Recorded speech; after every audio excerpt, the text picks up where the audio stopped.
Storytelling, terrific insights. Have done my research. More friendly, more respectful, more funnier without lawful restrictions. Policy safe. Storm be like, 1. I'm just dropping by with 100% chaos. Why? The storm arrives like an invited guest. 2. Everybody inside. The outdoor is temporary closed. Why? Heavy rain makes staying indoor the obvious choice. 3. Did somebody order extra rain? Why? The rain keeps coming like a giant delivery.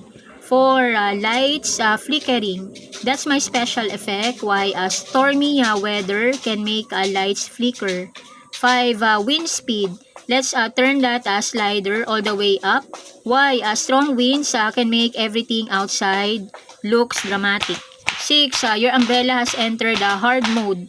Why? Strong wind can make umbrellas difficult to handle. 7. Laundry outside, not anymore. Why? Rain can instantly ruin outdoor drying plans. 8. I heard you wanted a free car wash. Why? Heavy rain can give vehicles unexpected rinse. 9. Movie nights, excellent choice. Why? Stormy weather makes indoor entertainment feel perfect. 10. Nature's activated a cinematic mode. Why? Dark clouds, rain, and wind can look dramatic. 11. Knock knock, it's the wind. Why? Strong gusts can make doors and windows battle. 12. Your peaceful afternoon has been rescheduled. Why? Suddenly, storms can quickly change your plans. 13. Clouds assemble. Why? Storm clouds can gather rapidly. 14. Beach day. Maybe next time, buddy. Why?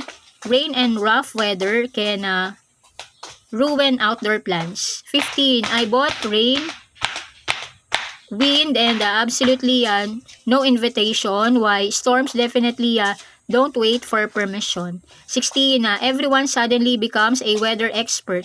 Why? People start checking weather updates non-stop. 17. Grab your snacks. We're staying indoors. Why? Bad weather is a great excuse for cozy snack session. 18. Your Wi-Fi. Better stay loyal. Why? During storms, everyone hopes their internet keeps working. 19. I'll bring the background music. Why? Rain can sound like natural ambient music. 20. The sky just charged its enter mood. Why? Weather can shift surprisingly fast. 21. Window view. Today's episode is called rain. Why? Sometimes the only scenery outside is rain.